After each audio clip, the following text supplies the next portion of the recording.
Kita dah banyak dengar tentang pasal Arab Spring sikit, dan juga apa elemen-elemen yang diterapkan dalam satu revolusi tu kan. Kita nak capai revolusi bukan sekadar revolusi yang konvensional lah, tapi revolusi yang berteraskan akidah kan, dan nak membangkitkan Islam tu sendiri.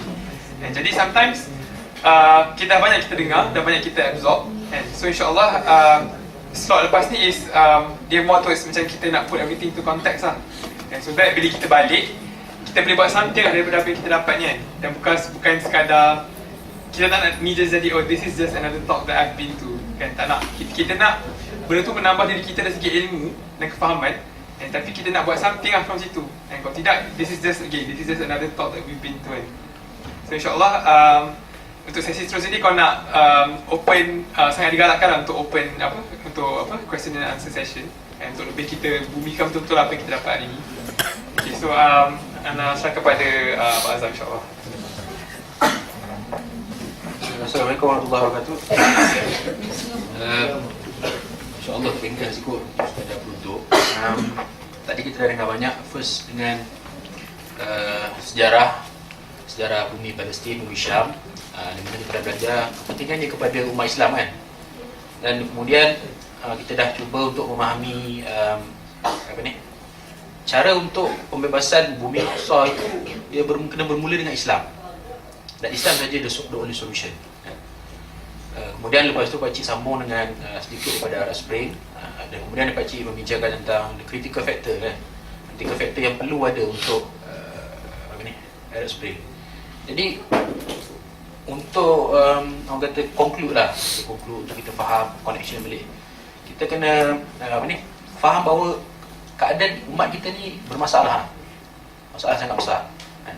Dan kat mana-mana saja, sama ada dekat Palestin ataupun dekat bumi Syam, dekat Syria, dekat Mesir, malah di Malaysia sendiri kan, dan masalah tu sangat banyak dan kita pun tahu nak mula kat mana kan. Tapi mengikut jalan yang ditunjukkan oleh Rasulullah SAW, jalan itu adalah kembali kepada Al-Quran dan Sunnah. Begitu juga dengan jalan yang dimulakan oleh Syekh Muhammad Ghazali 100 tahun sebelum pembukaan Masjidil Aqsa oleh Salahuddin Al-Ayyubi. Dia menulis dengan buku Ihya Ulumuddin. Ihya Ulumuddin adalah bagaimana untuk menghidupkan kembali agama. Dia start dengan agama, walaupun jalan itu jalan panjang, tapi itulah jalannya yang kata jalan paling selamat dan jalan yang paling kukuh agar kesan itu dapat dirasai dan sehingga membawa kepada pembukaan Masjidil Aqsa. Jadi untuk macam kita, zaman kita ni, kalau tengok Masjidil Aqsa, jalan tu dibuka oleh Imam Hassan Al-Banna apabila dia membawa balik, menerangkan balik tentang mana dulu Imam Hassan Al-Banna dia bawa kefahaman perlunya tarbiyah, jihad, dakwah, khidmat masyarakat. Itu adalah peristiwa dekat 100 tahun dahulu kan. Mungkin di kalangan kita lah yang akan membuka Masjid Al-Aqsa. Sama seperti mana Imam Ghazali bila dia menulis buku Ihya Ulumuddin, dia tak sangka pun bahawa satu hari nanti Salahuddin Al-Ayyubi yang akan mengikut, yang akan membuka Masjid Al-Aqsa. So bila dia buka madrasah itu, bila dia mengkaji masalah umat pada waktu itu dengan masalah taksub mazhabnya, masalah pemikiran-pemikiran daripada barat datang, masalah sosial, masalah ekonomi, masalah akhlak yang teruk. Jadi dia menulis buku dia Ihya Ulumuddin tu, dan kemudian dia buka madrasah dipanggil Madrasah Ghazali, dan Madrasah Ghazali itu disambung menjadi Madrasah Qadiriyah, iaitu tarikat Qadiriyah tu, di mana Nuruddin Zanki adalah salah seorang pengikutnya, dan anak usrah pada Nuruddin Zanki itu Salahuddin Ayyubi tu. Jadi dia tak sangka pun bahawa satu hari nanti yang pengikut dia tu akan membuka Masjid Al-Aqsa. Jadi begitu juga kita ni, Masa Al-Banna tulis dan bawa pemikiran-pemikiran dia 100 tahun lepas tu, mungkin daripada kalangan kita akan jadi mujadid baru tu yang akan mendapat memegang waris tu, yang diwarisi beban tu untuk membuka Masjid Al-Aqsa. Dan Masjid Al-Aqsa ni merupakan satu simptom je. Dia masalah besar. Malah orang Melayu kata dia adalah masalah paling utama, masalah umat Islam. Tapi sebenarnya dia merupakan simptom kepada masalah penyakit Wuhan. penyakit wahan yang hinggap dalam diri kita semua lah. Masuk yang bercakap di depan sama. Iaitu apabila Nabi kata satu hari nanti kamu akan dikerumuni kan, seperti mana binatang makan makanan kan. Kemudian adakah pada waktu kami sedikit wahai Rasulullah? Tidak, pada waktu itu kamu sangat ramai, tapi kamu ibarat buih-buih kan? Kamu terkena penyakit wahan. Apakah itu wahan? Penyakit wahan adalah takut mati dan cintakan dunia, which is itulah penyakit kita semua kan? Bukan senang nak cakap saya tak takut mati, dan bukan senang untuk cakap saya tak suka dunia. Besar. Dan itulah proses penyucian, menghidupkan balik agama kan. Dan saya teringat kisah seorang syekh daripada Syria semasa kami kiam MAB di Manchester. Syekh Ikhwan ni datang, dia kata ada sebenarnya barakahnya daripada kejadian di Syria. Dia kata dulu pemuda semuanya hanyut. Pemuda hanyut kerana dengan masalah sosial, kerana dia orang sistem sosial lah. Sistem dia orang negara sosialis. Jadi dia orang dapat duit, dapat benefit dan sebagainya. Jadi dia orang tu hidup selesa, tak ada tujuan hidup dia orang. Jadi lalai dengan arak ke dan sebagainya kan. Sehinggalah terjadi Bashar menunjukkan taringnya. Rakyat mula nampak bahawa hidupnya ada tujuan. Jadi kalau dulu tak ada orang sembahyang kat masjid, tiba-tiba jadi benda ni, penuh masjid orang sembahyang. Kenapa tak ada orang sembahyang kat masjid? Salah satunya adalah polisi Bashar tu sendiri dalam masjid ditulis, diukir-ukir di tiang-tiang adalah La ilaha illa Bashar. Dan boleh tengok video-video kat YouTube banyak yang Bashar dia, satu video tu yang dia kelar-kelar orang belakang kan. Dia orang tu duduk kat dindingnya tu, lepas tu dia kelar-kelar. Baik kau cakap La ilaha illa Bashar. Lepas tu tak nak cakap, dia kelar lagi. Kemudian dia cucuk macam ni, keluar darah macam-macam macam ni. Jadi memang bila kita leka dah lalai, sama seperti Bani Israel tadi, Allah dia macam membuka perasaan berani kaum lain untuk menguasai kita.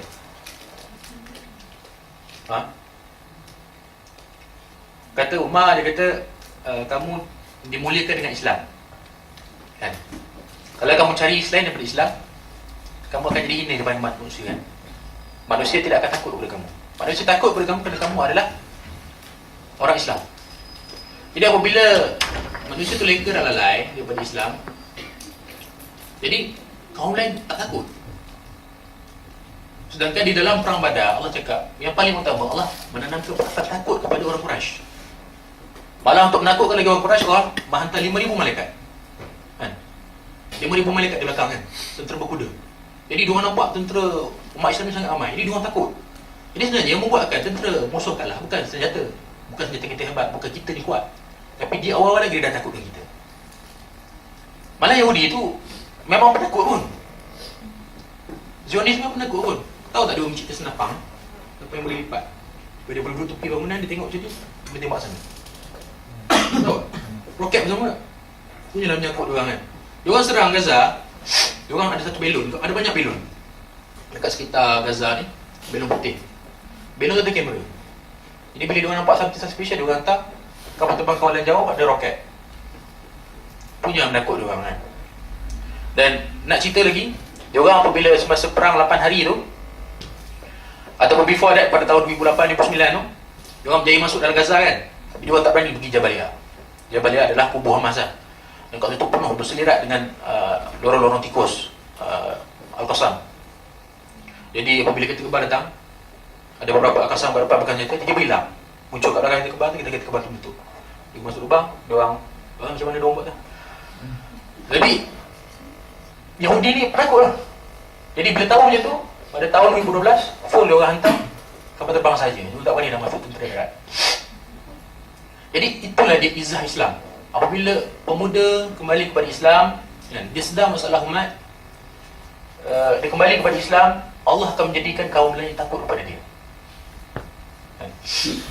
Dan cara untuk menyumbang kepada Islam ni ada banyak. Dakwah tu sangat luas besar ni, spektrum dia. Salah satu dakwah Palestin, dakwah pasal isu umat, dakwah pasal isu politik, dakwah pasal kepimpinan, dakwah kepada non-Muslim, dakwah pada amar ma'ruf nahi munkar. Jadi setiap kita ada peranan masing-masing yang kita boleh sumbangkan. Dan ikram, dia menerima semua. Siapa yang ada peranan masing-masing dalam segi media, dari segi duit, dari segi apa, kreativiti, dia boleh datang dan bersama-sama dengan, mana bukan ikram pun, saya datang bukan nak promote ikram, tapi nak promote agar kita bersama dengan gelombang kebangkitan Islam. Tak kira nama apa. Itu yang kita nak promote. Sama seperti di Gaza, orang dah tak promote dah beyond Hamas ataupun Fatah ataupun Jihad Islami. Semuanya kata, dia kata Hamas, Jihad Islami, Fatah wahid. Mereka semua ada satu. Musuhnya adalah Israel. Dan begitu juga dengan kita. Kita ni semua berada dalam satu gelombang. Jadi apa yang berlaku di Arab Spring, kan? Ada banyak orang berkumpul, tak kira jenama apa, berkumpul untuk melawan kezaliman, melawan ketidakadilan sosial, kan? Dan bagi orang yang Islamis dalam tu, mereka nak Islam, tapi kita bersatu atas nama menentang kezaliman, kan? Dan apabila kita bersama dengan Al-Haq, kan, musuh akan menakuti kita, akan takut pada kita, walaupun kita tidak ada buat apa-apa dan walaupun kita tak ada lah. Contoh masa di Gaza, ada rumah Syekh Qassam ni, jadi pemimpin tinggi tak lah Qassam. Dia ada 2 isteri. Bukan nak cerita pasal isteri dia, tapi dia ada 2 isteri, dan anak dia ramai, duduk satu rumah. Jadi semasa tahun 2008, datang tentera Israel apa semua datang untuk serang dia, dia bertahan dalam rumah. Isteri kedua dia dan bersama anak-anak dia semua dapat keluar, tinggal dia dengan isteri pertama. Dan mereka decide untuk stay, dan dua-duanya syahid. Kemudian apabila syahid, kedua-duanya, rumah tu dihancurkan oleh Yahudi. Tapi mereka semangat orang Palestin di sana, mereka akan bina balik rumah tu, kerana sebagai izah mereka, dan mereka untuk menakut-nakutkan dan membingungkan Yahudi. Yahudi ni akan jadi gila, tengok aku dah musnah, tapi ada lagi. Dia tak puas hati.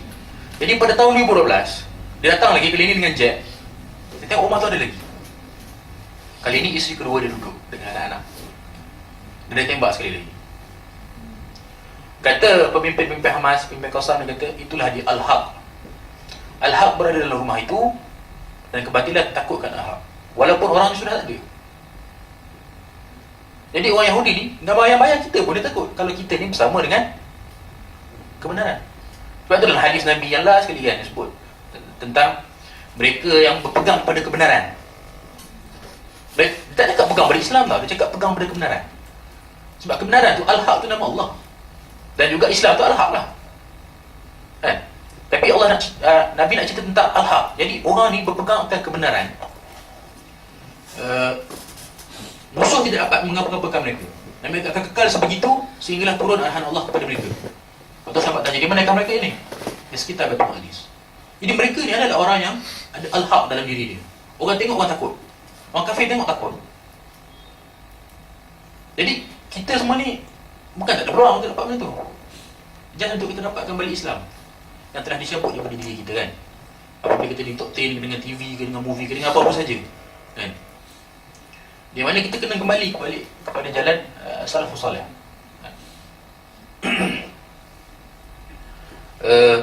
Jadi tugas kita ada banyak, kan? Tak tahu nak sumbang kat mana, boleh bincang sama-sama, boleh suarakan apa benda yang kita boleh buat untuk umat kita. Umat kita ada banyak masalah dan kita cuba setelkan satu persatu, kan? Dan kalau tak cukup masa, jawapan saya cuma satu je, kan? Al-malu wal-banu zinatul hayatid dunya, al-baqiyatus salihatu khairun inda rabbik. Harta dan anak-anak itu adalah perhiasan dunia. Al-baqiyatus salihatu khairun inda rabbik, iaitu amal soleh yang berkekalan di sisi Allah itu lebih baik.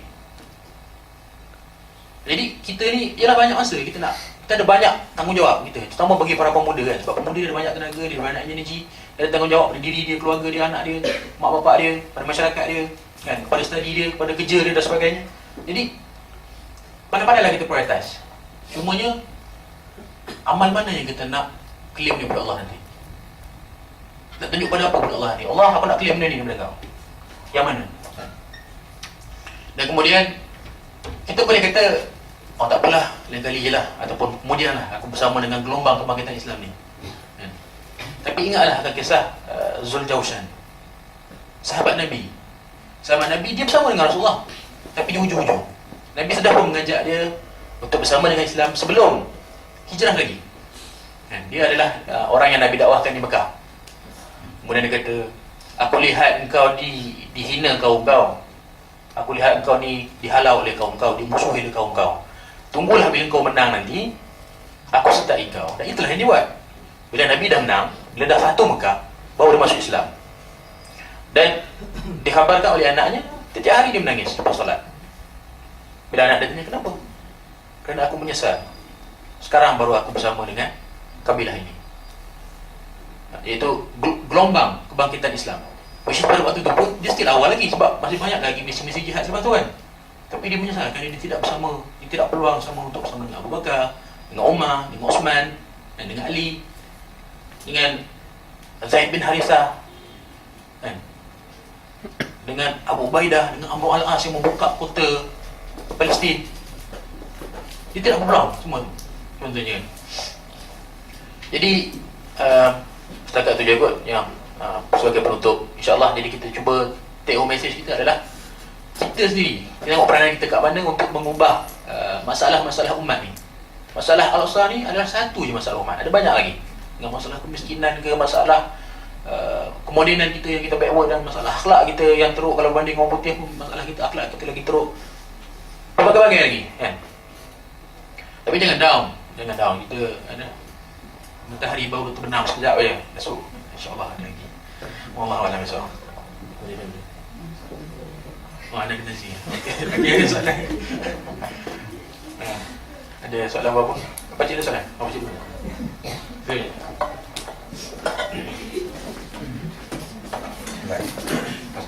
Tak boleh lah soal, tak fair pula dengan dia. Sama-sama penceramah dia tak boleh soal kan. Sama-sama moderator, dia tak boleh kan. Dia nak tambah satu je, nak take home message tadi kan. Kadang-kadang banyak-banyak you all ni yang terlibat, dia dalam konteks organizational punya praktis lah contohnya. You have to treat that usrah dan daurah ni is part of human resource development kan. So bila you duduk sini ada opportunity, you kena fikir gini tau.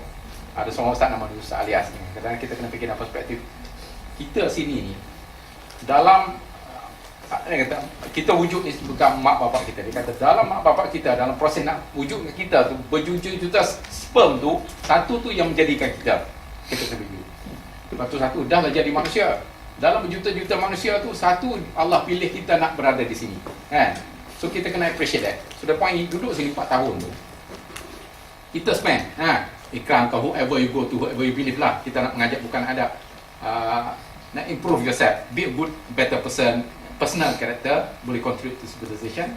Dia panggil we spend countless hours, berpuluh-puluh tahun, beratus-ratus tahun. Kalau duduk 4 tahun usrah, tiap-tiap 2 minggu sekali lah. Kalau yang penting tak cukup seminggu sekali pun tak apa, 2 minggu sekali. Katalah tahun 20 minggu lah setahun. 20 minggu setahun berapa jam sekali, everything. At least after the end of the 4 years tu, at the end of the process, what made you a product. So pakcik nak relate balik harapan usaha saya personal. Saya nak balik dah, tak lama lagi. So at least I want to leave some legacy.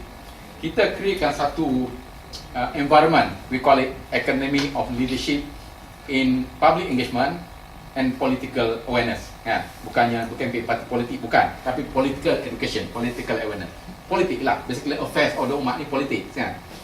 Jadi at the end of the 4 years you buat training apa semua usrah tarbiyah ni, by rights a good training system boleh produce 3 benda. Satu, we want to produce the thinkers kan. Sebab kita kena start dari bawah. We don't want to produce followers. Tak mau ikut saja tak mana kan. Or even we don't want to produce just doers. Orang suruh buat, kita buat je tak tahu big picture. We want to produce thinkers. Thinkers ni ada 3 kategori kan. Satunya ideologues. I keep saying ideolog ni orang yang mampu menghujat, membawa opinion, menjelaskan apa yang kita faham, what we believe in. Those are ideolog. Belum cerita tentang ideologi lagi, just ideolog. Thinkers juga masuk dalam kategori the analyst macam ni kan. Tajam dengan pemikiran, tak kisahlah pemikiran ekonomi ke masalah sosial ke masalah analyst. Thinkers dalam konteks strategis, able to chart out strategi untuk negara, semang negara, pembangunan negara, nation building we call it. Those are the thinkers category. Next category we call it the communicators. We want people like you ni. Saya cuba nak cari nama familiar. Now I see the familiar name because I know it. If you are a champion in spell it right competition ke, you are good in communication ke, you must make use of your communication skill. Communication mean public speaking, good in debating, express your opinion, a public figure, you must be good.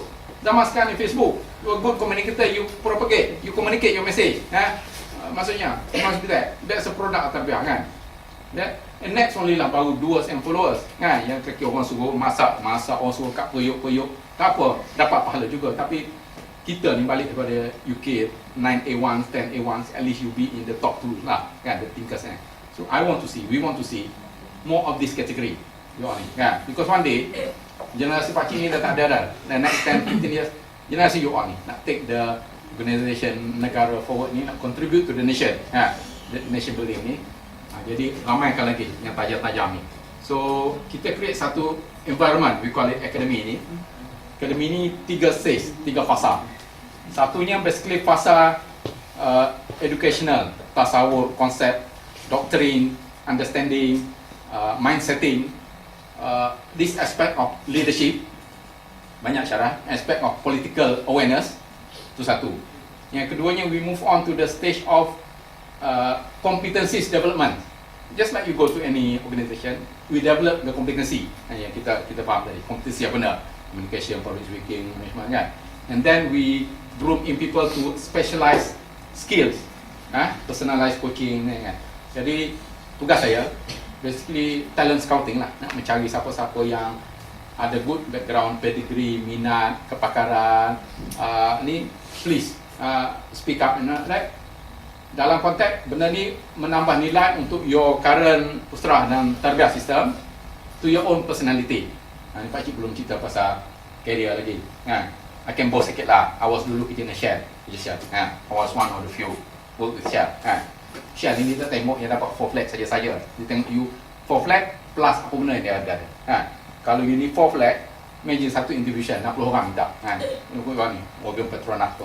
If you come home with 4 flags, you presiden persatuan, you involved in forces, you running a camp, you running a winter camp, you organizing a seminar, you educate persatuan at the university apa semua, that stands you up better than the rest. You kena make use that. Kena pandai jual juga. Kena tengok apprentice tu. Kadang-kadang cara orang putih punya ni. But I got some business in Middle East ni, kadang-kadang orang putih ni, British ni. Substance bukannya ada sangat, tapi korma nombor 1 kan. Dia bagus, dia menjual ni bagus kan. So kena confident, kena pandai jual. Jadi we want to create that confidence, minat ni, polish up. So you boleh contribute lah dalam you punya environment, dalam Islamic punya environment, dalam NGO that you involved in, or even in political party that involved in, tak kisah which side you are in, biar kita produce a good substance people lah. So feel free to communicate to the channel, then you know where to find us lah. Mana to find, itu saja lah sama. Okay.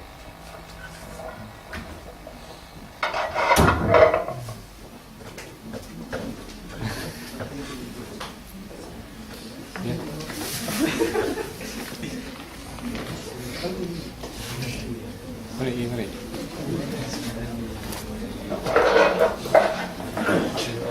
Ya, bukan ada soalan tapi nak open the floor kalau siapa ada soalan ni, kenaan apa-apa ke. Pada dua-dua pada Abang Azhar dengan Pakcik Nazri. Ada. Mari. Saya Pada ni, Abang Azhar cerita first kali masa zaman Rasulullah, antara misi besar Rasulullah adalah untuk membebaskan tanah Syam, saya dengar. Dan antara step yang Abu Bakar susun adalah dimulakan dengan apa? Yang Elisa betul Alipur Muka kan? Abu Bakar tak pergi Elisa. Ya dia apa itu? Itu Umar. Nuruddin. Itu yang kali kedua, yang first Yang 4 orang. Yang 4 orang tu dia pergi ke Al-Balqa, Aman dengan Ailah tu checkpoint dia. Itu Amr al-An, dia pergi Ailah, kemudian dia pergi ke Gaza dan Palestin. Abu Ubaidah pergi ke Hims dengan Yamshid. Kemudian Surah bin Hasan dia pergi ke Aman, Jordan. Dengan Yazid pergi ke Al-Balqa. Okay. Yang syariah yang susun tu lah kan. Okay. Lepas tu yang kali kedua tu yang Nurul Lamki tu dia area yang sama kan ke tak? Dia area sama lah. Di Tanah Syam juga, di sekitar Damsyid. Di sekitar Damsyid. Jadi kita soalan dia soalan dia kira dalam kes hari ni sebenarnya dalam kacamata kita nak melihat Palestin tu ataupun Masjid Al-Aqsa tu sendiri bukanlah kita nak melihat kepada tempat itu saja, tapi tempat tu hanya akan dapat dibebaskan sekiranya semua kawasan sekeliling itu juga dapat dibebaskan. Dan dibebaskan, kita kena faham lah konteks sebab sekarang ni kita ingat kalau tu memang ada Islam lah pun kan. Mubarak Islam, apa ni, Bashar dia kata Islam kan? Tapi kita kena faham mereka adalah kerajaan yang menggigit. Maksudnya dia adalah kena kembali kepada Islam. Jadi orang tu adalah kerajaan sekular yang mementingkan apa ni, nasionalisme dan tidak mementingkan kepada cara hidup Islam pun. Jadi kali ni Allah susun agar maksud bebas daripada sebarang selain daripada Islam. Kalau dulu bebas untuk penjajahan agama lain. Ni orang agama sama. Cuma dia punya cara hidup berlainan lah. Faham tak? Tak jawab. Dia memang kena bebaskan lah kawasan tu. Sebab Al-Aqsa boleh dibuka apabila kawasan sekitar tu kembali pada Islam juga. Dan nak kembali pada Islam tu dia kompleks sebabnya. Di kali ini masalah dia termasuk juga masalah ekonomi. Malah yang menjadi sebab utama macam Pak Cik cakap adalah minal ish kan, daripada kerana roti dan untuk roti. Itu yang berlaku di Mesir kan? Bukan setakat kerana mubarak kejam, tapi sebab masalah ekonomi, masalah apa ni, orang miskin makin miskin, orang kaya makin kaya. Itu adalah satu masalah sosial yang perlu Islam selesaikan juga. Dan itu masalah itu juga berlaku di negara kita, ataupun di Indonesia, ataupun di mana negara Islam ni kan? Jadi mana apabila kekayaan negara itu hanya dibolot oleh sekumpulan tertentu, yang miskin makin miskin kan? Adakah kita tak nampak itu sebagai dakwah? Itu dakwah untuk selesaikan itu. Jadi dia kembali pada Islam bersama-sama lah. Itu yang anda nampak sekarang lah. Dan itu yang berlaku sekarang ni. Maksudnya macam dalam keadaan hari ni, Mesir tu belum macam benda yang berjaya, tak bukan berjaya, kira belum benda yang dah settle lah. Maknanya masih banyak kerja-kerja yang perlu dilaksanakan untuk bebaskan Mesir tu. Dan benda yang sama juga lah dekat Syria juga. Takkan anda nampak macam tu dah, kalau tanya Pak Cik lagi lah dia cakap macam tu. Sebabnya Mesir tu masih banyak lagi lah yang perlu dia lakukan. Contohnya sebab diorang sekarang ni diorang berjuang atas nama hak asasi manusia dan juga pemulihan ekonomi. Tapi dua-dua tu masih tak dapat solve lagi. Apatah lagi nak bawa Islam. Tapi mungkin juga ada silap strategi dalam diorang rushing untuk keluarkan konstitusi Islam dan akhirnya membawa kepada apa ni, pemberontakan rakyat kan, ya, sampai ada beberapa orang mati semasa pejabat ikhwan dibakar dan sebagainya tu. Tapi itu sebenarnya adalah satu konspirasi dari pihak Amerika. Sebab pada waktu tu apa yang berlaku adalah dia tengah buat gejatan senjata antara Israel dengan Hamas. Morsi menjadi orang tengah. Pada waktu tarikhnya ada 22 November.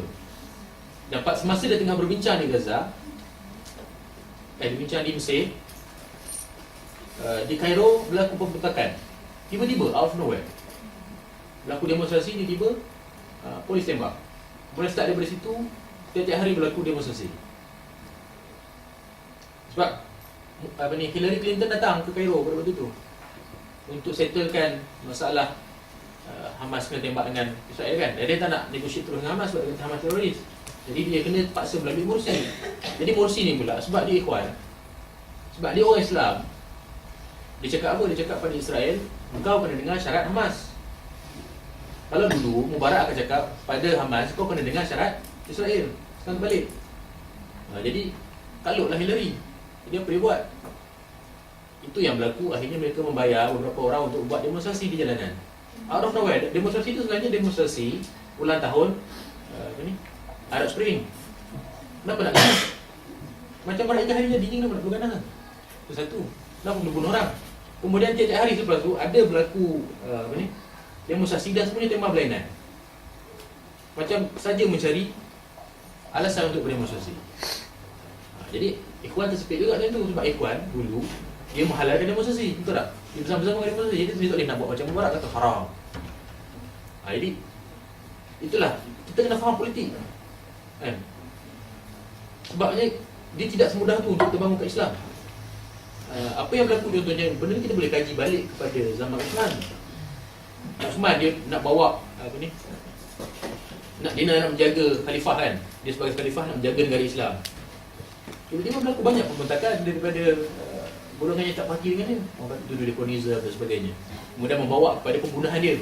Akhirnya lantik Ali. Ali dilantik dalam keadaan fitnah belum rasa. Akhirnya dia pula dibunuh. Akhirnya berpecah umat Islam kepada dua, Syiah dan Sunnah. Jadi umat Islam ni dipecahkan kerana politik. Itu fitnah pertama umat Islam kan. Jadi sebenarnya susah apabila kita cakap kita nak sampai khalifah balik tu, jauh sangat lah jalannya. Bila kan dah InsyaAllah ada lah. Tidak salah ya? Yang lah.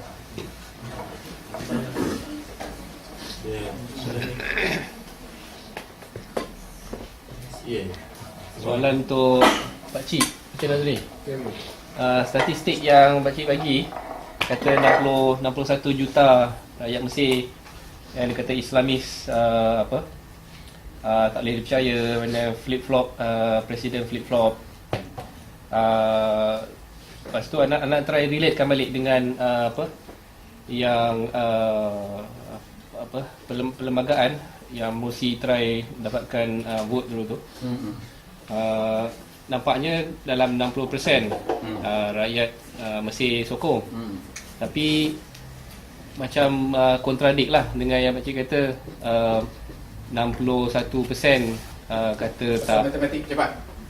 2/3 of 16 million berapa? Jual 16 2/3 10? 10 nak cerita ya? 11 kalau take away 11 or 39 ya? Ya? Kita saja nanti ya kan. Kadang-kadang kita ni Morsi menang presiden, siapa tahu berapa roughly percentage Morsi menang presiden? Lebih kurang, kalau nak menang presiden kan dia 50 line, siapa dapat tahu kan?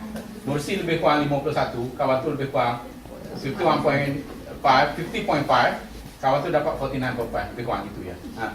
What separate them about few hundred thousand, 400,000 ya kan? Menangnya tipis. Tapi does that mean that separuh rakyat Mesir sokong Morsi? Tak. Yang sokong Morsi suku ya, 25% ya. Yang 25% tadi tu orang yang tak suka Syafiq, orang tak suka Syafiq tak semestinya dia sokong, sebab dia ada dua choice kan, dia nak sokong siapa. So sebab sebenarnya split asal ya Rafi ni masa presidential election 25 sokong Morsi, 25 sokong Syafiq. Dia saling work. Tengah jadi berapa? 50%. Separuh orang basically sekular, yang perempuan tak pakai tudung, yang revolutionaries, pemuda, komunis, sosialis, Kristian, anti-Islam, non-Islam, ni semua kat sini. So bila second round, this 50% ni kena decide dia nak sokong siapa. So basically sama banyak ya. Separuh pergi sana, separuh pergi sini. Kan? Separuh pergi sana tu doesn't mean dia sokong Morsi. Dia tak suka Syafiq, dia tak suka Fulud. Yang sini pula, separuh dia sokong Syafiq, doesn't mean dia sokong Syafiq. Dia tak suka Ikhwan. That's the reality. Back to soalan 67% kan. So soalan nombor 1, penyokong Morsi is not 50%, 25% je. Itu satu. Yang kedua, 67%. Kita kena ingat 67% tu daripada 16 juta je orang mengundi. Kan? Nak ceritanya, total pengundi adalah lebih kurang 50 juta. Yang mengundinya sebab 33 sen, 1/3 je yang mengundi, 30%. 67% kita kena yang sokong Morsi ada 67 bukan ya. Sebab 11 juta inilah orang Islamis. Islamis pun nak kena bagi dua lagi. Sebab Salafi pun sokong ni. Bak lagi 33%. 33% tu lebih kurang 5 juta tu yang tak sokong referendum. Ni cerita pasal referendum. Sebab referendum ni signifikan dia is a test of popularity kepada Morsi. Jangan tengok referendum yes and no saja kan. Memang 2/3 daripada yang keluar referendum sokong Morsi kan. 33% wanted, tak sokong Mursi. Termasuklah Abdul Futuh kan kat sini tu. Sokong Islamis juga tu, sokong Ikhwan juga dulu, nombor 2 tu. Anyway, boleh. Sebab nak ceritanya, if you look at quantity yang betul-betul boleh pegang di Mesir, 11 juta manusia saja. Daripada 50 juta. Kan? 11 juta. Kan? Daripada 39. Kan? So maksudnya 11 out of 52. What's that? Berapa? Roughly about 20%. 21%. 21% dia yang betul-betul basic. Sokong Mesir. 80% tak semestinya kuat. Even probably tak boleh pakai pun, tak boleh count. What's 80% of 80 million? 61 juta. Lebih kurang. So, politik ni dia tak boleh simplify tengok gini. That's why kadang-kadang di Malaysia mana pun, alhamdulillah Islam menang besar, kita selesa Mursi dah jadi presiden, apa tu dua campus popular. Sebab kita kena ingat, yang keluar mengundi 16 juta sebenarnya, Islamis ni dia ada dua karakteristik. Satu, dia very highly disciplined. Ya, so maksudnya sebab Ikhwan kan dia membelas ahli dia keluar mengundi referendum tu tembak. So ahli Ikhwan and Islam, Salafis for that matter, follow the instruction, semua keluar mengundi. Kan? That's why berita yang lagi berapa juta tu tak keluar mengundi itu 32 ni, this is non-Ikhwan, non-Islamis. Dia ni tak keluar. Kan? Yang keluar Islamis, Ikhwan dengan Salaf ini known as dia block voting. Dalam sistem dia panggil block voting. Kalau mengundi itu dia panggil grup lah. Longgok undi borong. Kalau tu ni tu ratus satu blok tu, Ikhwan ni block voting, dia tak pecah. So ini cerita dalam Mesir ini jawab Ikhwan. Kan? Sebab semua yang patut mengundi dah keluar. Kalau mengundi only yes. So ini je boleh pakai betul-betul. Kan? Maksudnya tapi ni analytical lah sikit, sorry ya, ramai tak minat. Nak ceritanya, tak boleh takut. Turki, saja naknya kan. Ni siapa yang minat lah. Sebab topik yang sama nak bagi good news lah. Ni apa ni? Susah lah kalau macam ni. Nak bagi good news sikit. Turki ada 41 juta mengundi. AKP dia rule country, dia menang. Undi AKP 21 juta. Undi yang secular apa semua tu 20 juta roughly. So dia majority lah, tak majority sebab dia ni syarah lain pula, dia panggil politik dia lain. Dia bukannya kita berbuk kursi, dia berbuk undi. Kan? Popularity, proportional representation. Ni syarah dia panjang 21 juta. Tapi dia boleh rule country. Ahli AKP berapa tu? Agak-agak 10 juta, 20 juta, 15 juta. Siapa boleh agak? Daripada 21 juta yang menangkan AKP di Turki. Ni mesti ada bocor dia. Ahli AKP 4.5 juta ya. Faham tak? Lagi 16 juta tak ahli AKP pun. Ada rakan kita daripada PKS Indonesia. PKS ni dia advance political bureau dia. PKS kan? Dia hantar tim dia pergi. Turki punya election dia hantar pergi. Amerika election pun dia hantar pergi. Dia nak tengok Obama dengan Romney ni, orang macam mana undi Obama, orang macam mana undi Romney. Kan? Dia kata saya. Di Turki pun sama. Dia pergilah cerita. Dia di operation room AKP. Kan? Di Istanbul tu. Kan? So dengan ramai tu ramai lah penyokong datang. Setengah tu datang nak salam. Kan? Dia tak berani salam. Dia kata kenapa? Saya kau kepala ni lelaki ke perempuan? Kan? Tak sure kan? Orang macam tu yang sokong AKP. Kan? Kadang tak tahu. Kan? I mean gender dia pun apa benda semua-semua. Tapi dia dapat mass support. Orang suka. Tanya on the street tu kalau siapa tak suka AKP tu memang skema semua lah. Memang tu kan. Sebab kena tengok the behind. Erdogan as you see today, kita cerita. Tahu siapa Erdogan ni? Ni lah masa dia umur 20 dia ketua AKP dekat kampus dia, Marmara University tu. Dia student leader. So Erbakan ambil dia recruit dia jadi political wing bureau of the party. Bila dia kata ni bila dah graduate, dia fight for Datuk Bandar Istanbul. He was so popular, kan? Dia yang revolutionary sampai yang pergi Istanbul nanti. Kalau tengok semua kan, dia partly solve the problem traffic jam dengan air system sanitary and water in Istanbul. It was so popular. The fact that Istanbul is Erdogan, Erdogan Istanbul. Kan? Absolutely. Dia brand ambassador untuk AKP. So bila dia jadi presiden, by default je lah. Basically, semua ada dia. Dia dah ada brand, dia dah establish, ada track record, ada good governance. That's Erdogan, that's AKP. So back to the issue lah, Hamas. Di dunia Arab, panjang pula jawapan. Di dunia Arab, tahu Israel up to 2006 dia bangga tahu, dia take pride. Dia kenapa kata? Dia pengikut ODE, the only democracy in the Middle East. Dalam banyak-banyak Middle East tu, kalau kira Israel tu negara Arab, Israel satu je negara yang demokratik. Yang lain mana ada pilih ikut demokratik? Autokratik, kuku besi, militeri, ya banyak-banyak tu. You name it, daripada Syria sampai ke Morocco, Algeria, kepada Sudan, kepada Yaman, kepada Emirates, mana ada yang pilih cara voting? Israel ya. That's why dia bangga tau. Dia kata we are only democratic country in the Middle East. 20 negara. That's why dia nak push for Palestine punya nation. Kan? So on the ground, dia tengok Fatah boleh menang punya. Kan? Tiba-tiba Gaza menang di Hamas menang di Gaza. Ada sebab dia.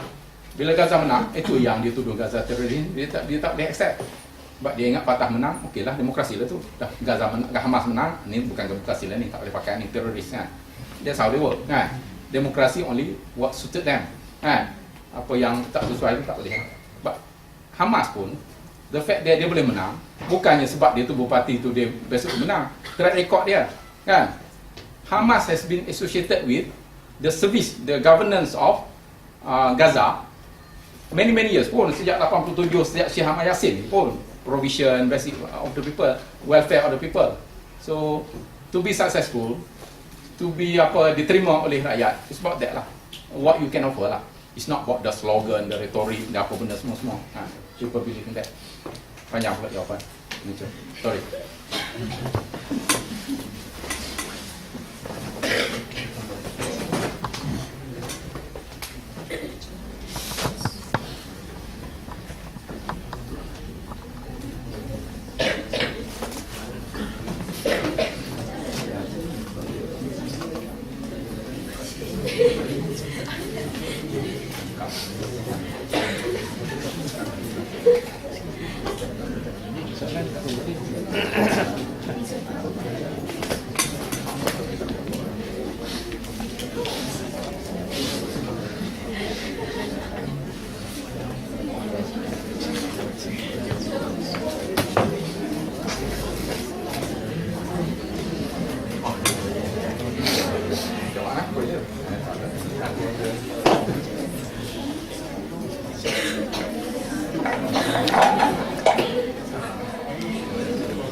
Ni soalan kursus kahwin soalan ni kan, baca sebut tadi kan, baca lah pula dia kena berdiri kan. Ni dalam Maratib Amal kita kena start dengan diri dan lepas tu keluarga.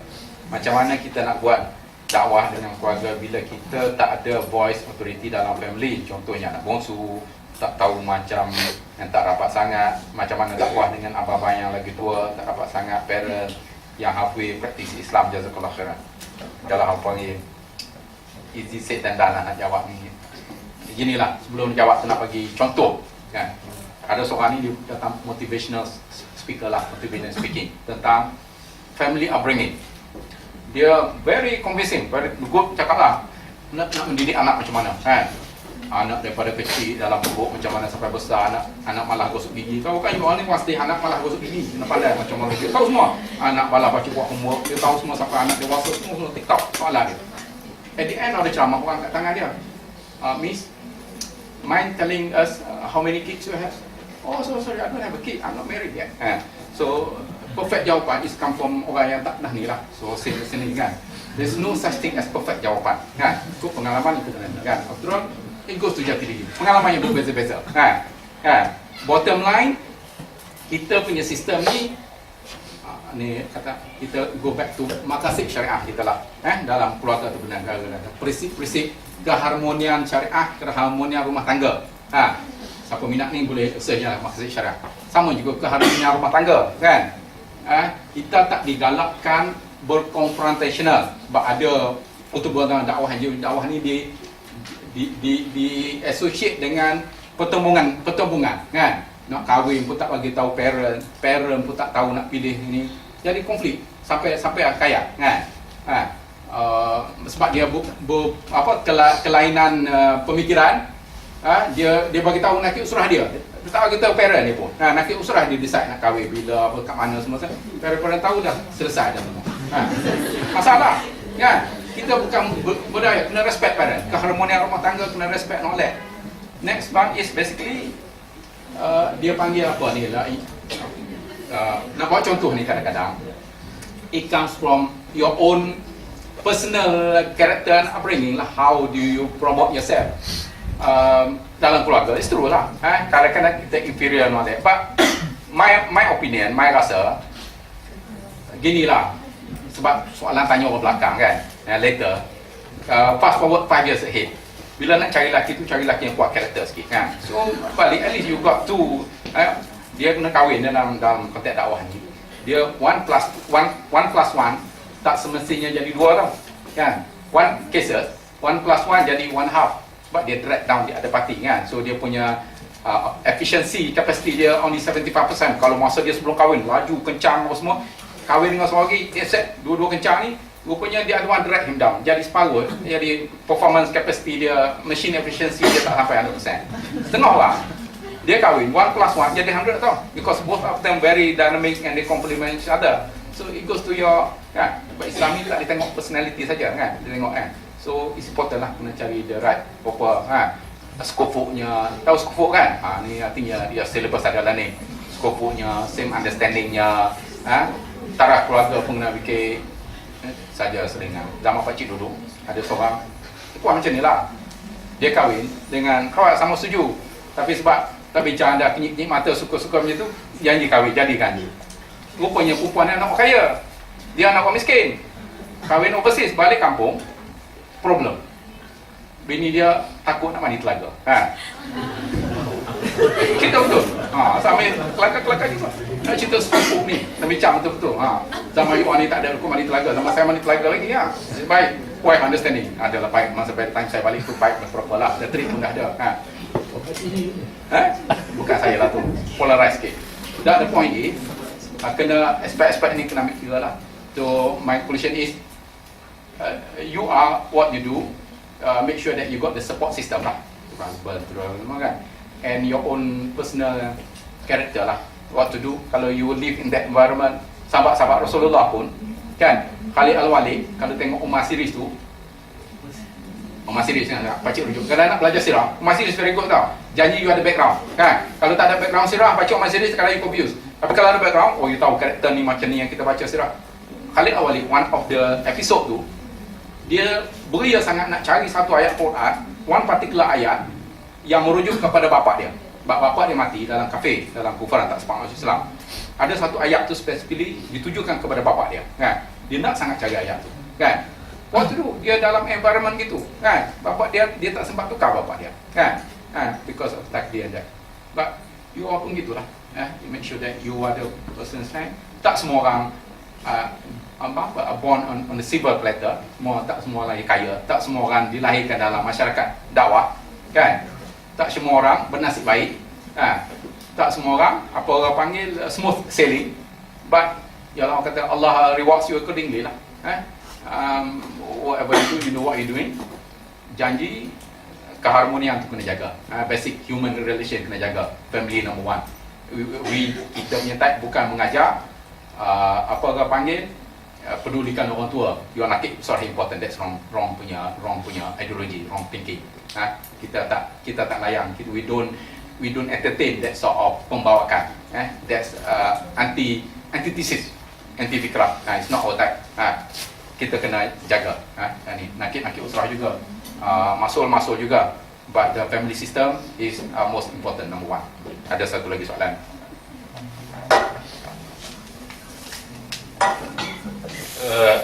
Ada soalan tanya, salam, nak minta Azam ceritakan pasal Mufti Amin Husairi dan Hitler.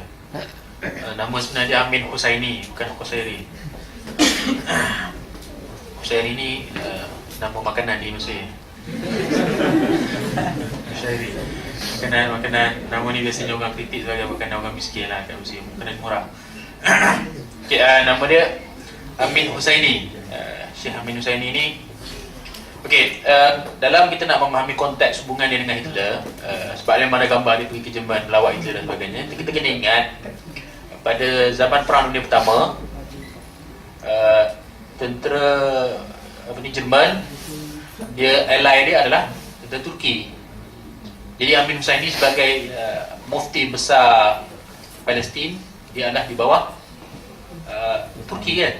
Jadi biasalah dia pergi melawat ke sana kerana ada di kalangan tentera Jerman itu daripada kalangan orang Islam Bosnia. Jadi ada banyak je alasan kenapa dia nak pergi jumpa Hitler. Tak perlulah kita anggap macam maksudnya Amin Hussein ini jahat macam Hitler juga. Tak ada, itu sentimen semata-mata. Dan keduanya, masalah sudah pun berlaku di Palestin di mana terlalu ramai orang Yahudi datang ke Palestin, kan? Dan juga jadi dia menyuarakanlah kepada Hitler sebab kebanyakannya datang daripada Jerman pun. Jadi banyak je lah yang dibincang. Tak ada. Sebab apa? Sebab kalau nak kira sepatutnya dia memusuhi Hitler lah. Sebab Hitler yang membuatkan Yahudi itu datang ke Palestin, betul tak? Tapi dia berkawan pula dengan Hitler. Sebab kalau dia berkawan dengan Hitler, sepatutnya dia panggil Hitler datang ke Palestin untuk bunuh semua Yahudi kat situ.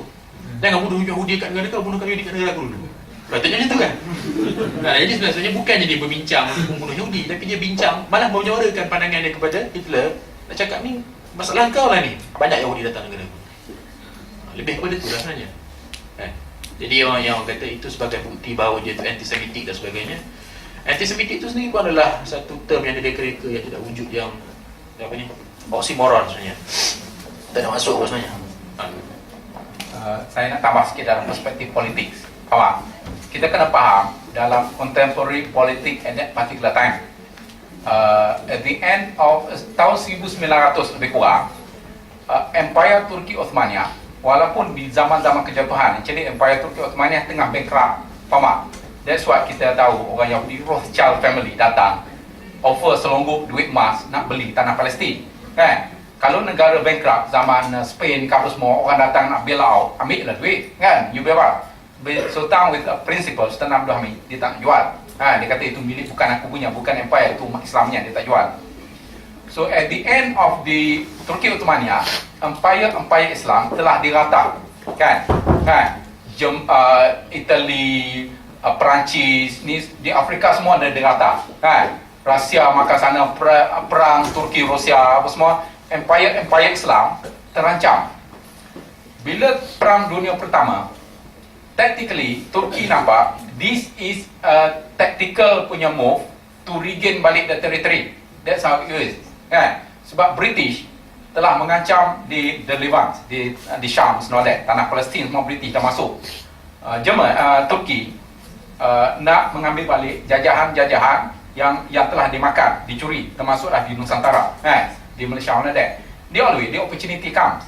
So the alignment, basically the alliance dengan Jerman on tactical, it's not so much ideology, it's a political alliance, and that kita kena faham itu. And dalam political alliance ada kerjasama. So kita kerjasama politik ni dia nothing permanent, dia situational basis.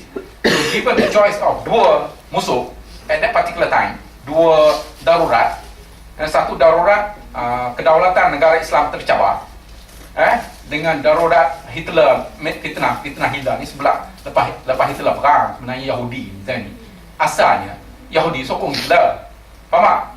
So in the war, Hitler minta Yahudi pledge, sponsor, bagi emas, bagi harta. Yahudi dia gambling juga, dia tanggung siapa akan menang. So dia withdraw support kat Hitler, dia support dekat Amerika dengan alliance. Itu je tak saya work. That's why Hitler was so upset, marah dengan Yahudi. Asalnya Yahudi ni dia main apa kelab gambling kat sini. Dia pun main mana satu yang boleh memenangkan dia, kan?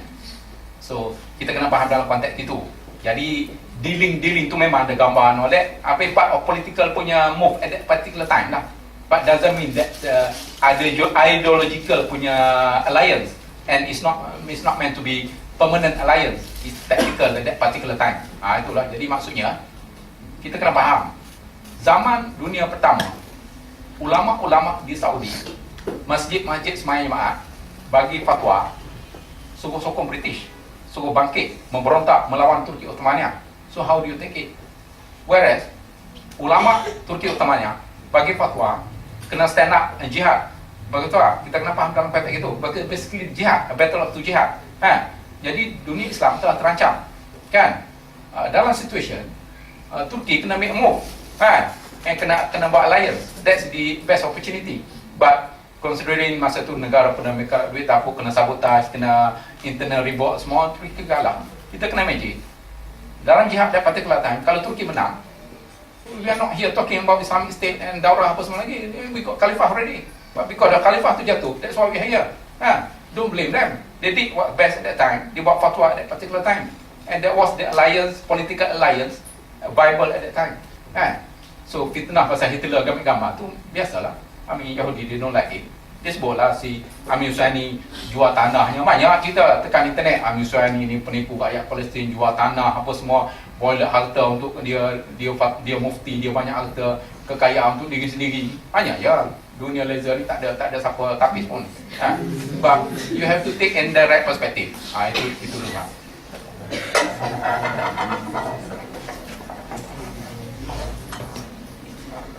Okay, soalan lain?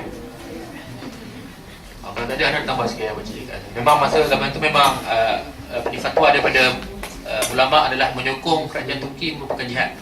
Dan surat itu sampai kepada tokoh di Malaysia yang bernama Tok Janggut.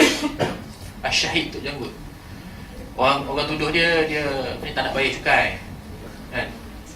Dan semata-mata kerana tak nak bayar cukai, dia telah dibunuh dan kemudian diheret ke Kota Baru, kemudian digantung balik. Tak nak bayar cukai yang besar.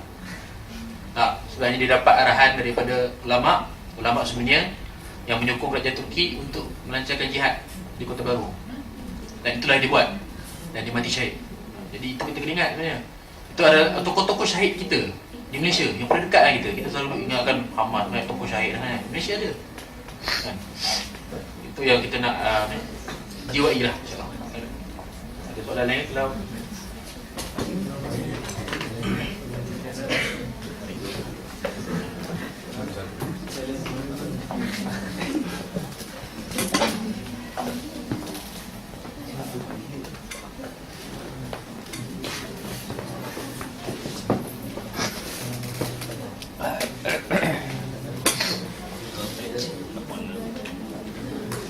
ada 3 soalan untuk anak.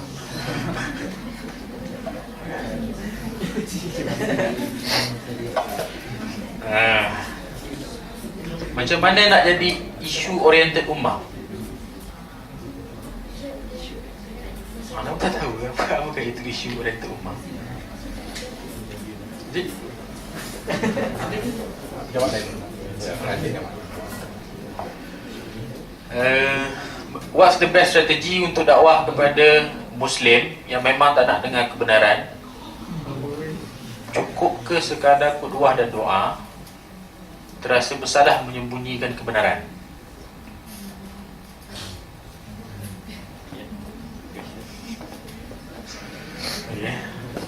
Apa nasihat untuk orang yang melihat alat lebih besar dari matlamat, i.e. utamakan studi dari dakwah dan lain-lain lagi? Susah lah. Boleh tulis essay. Soalan kedua, what's the best strategy untuk dakwah kepada Muslim yang tak nak dengar kebenaran? Tinggalkan dia.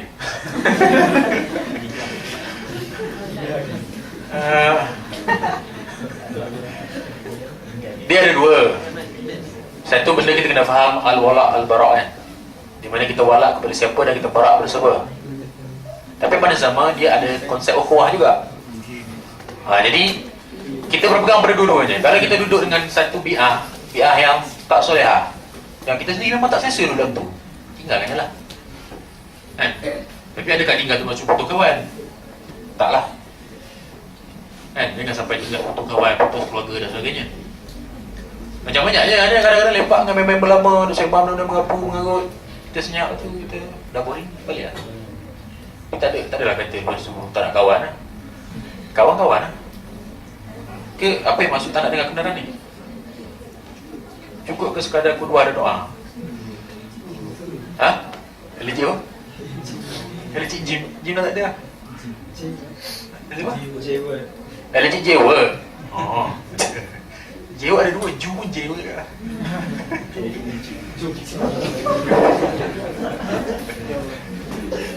Jauh lah. Tak, kalau macam Ana memang elak berjidal lah kot. Ana memang tak suka berjidal dengan orang.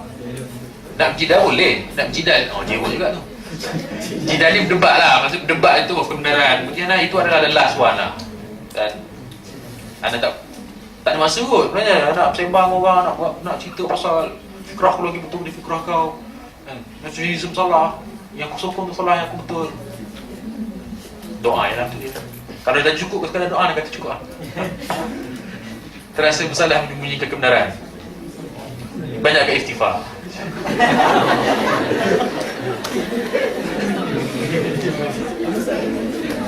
Dia kata terasa bersalah menyembunyikan kebenaran, banyakkan istighfar.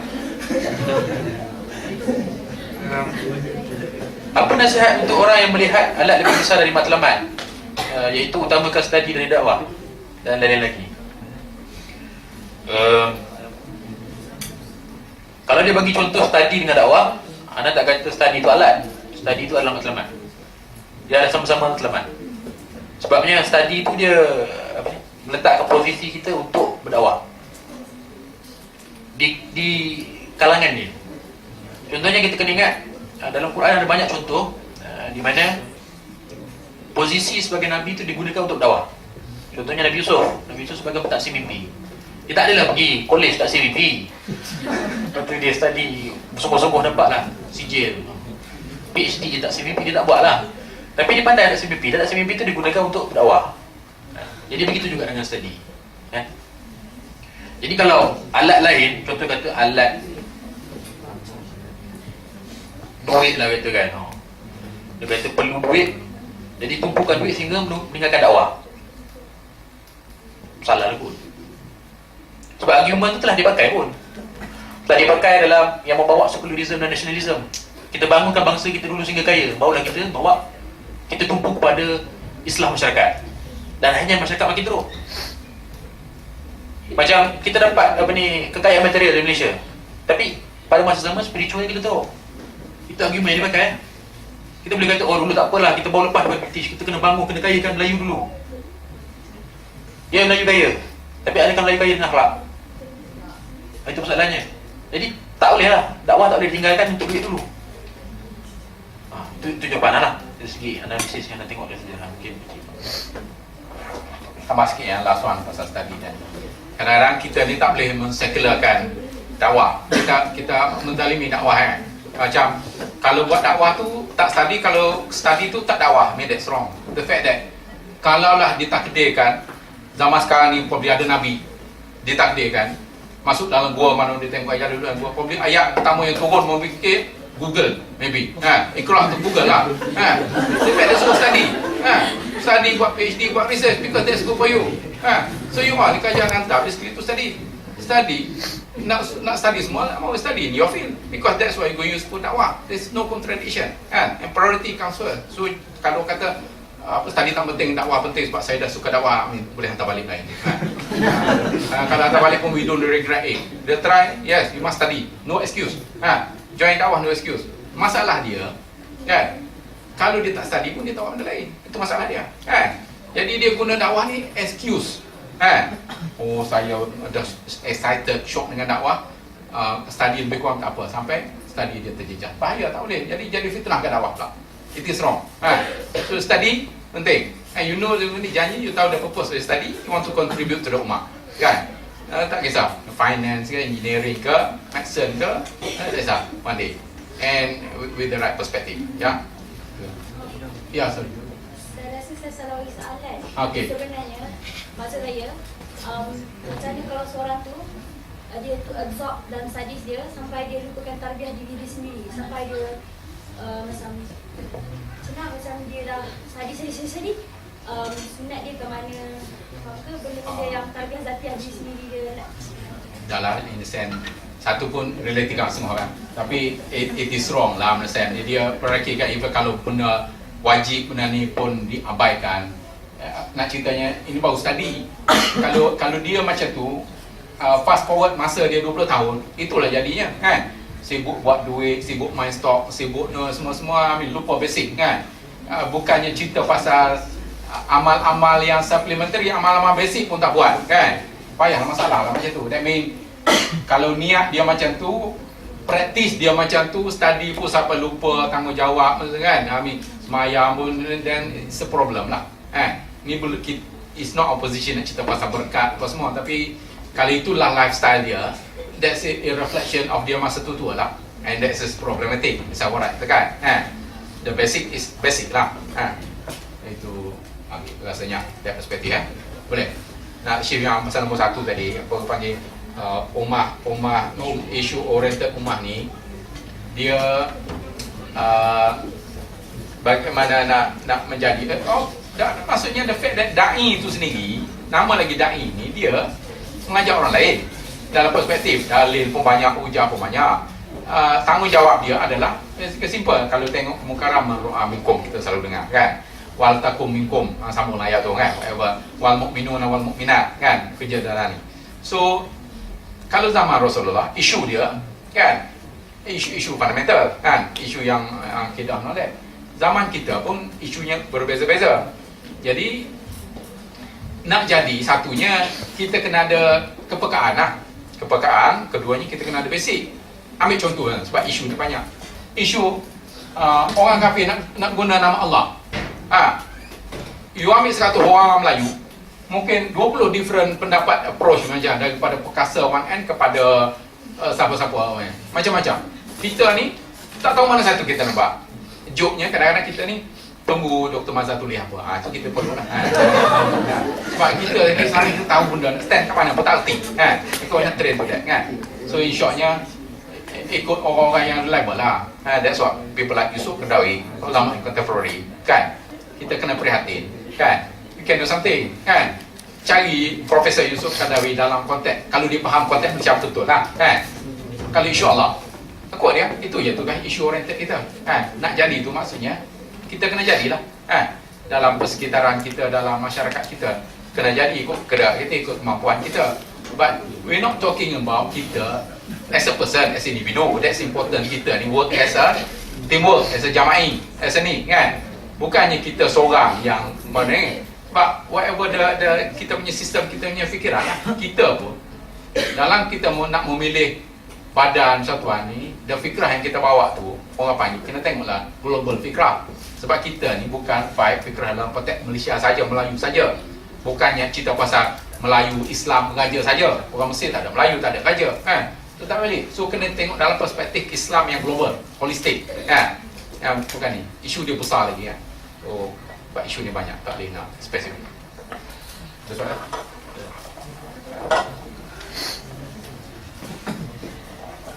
Okay, terima kasih kepada yang telah beri soalan. Maaf sebab atas kekangan masa, ada orang yang nak balik dan ada yang kita pun dah book masjid sampai the limited time. So terpaksa kita habiskan kat sini lah. Kalau siapa yang ada soalan lagi dan siapa ada masih ada masa, kita boleh tanya, boleh approach personally lah Abang Azhar atau Abang Cik Nazri personally. Dan kalau nak boleh tinggalkan email ke kalau ada soalan lagi kan, insyaAllah. So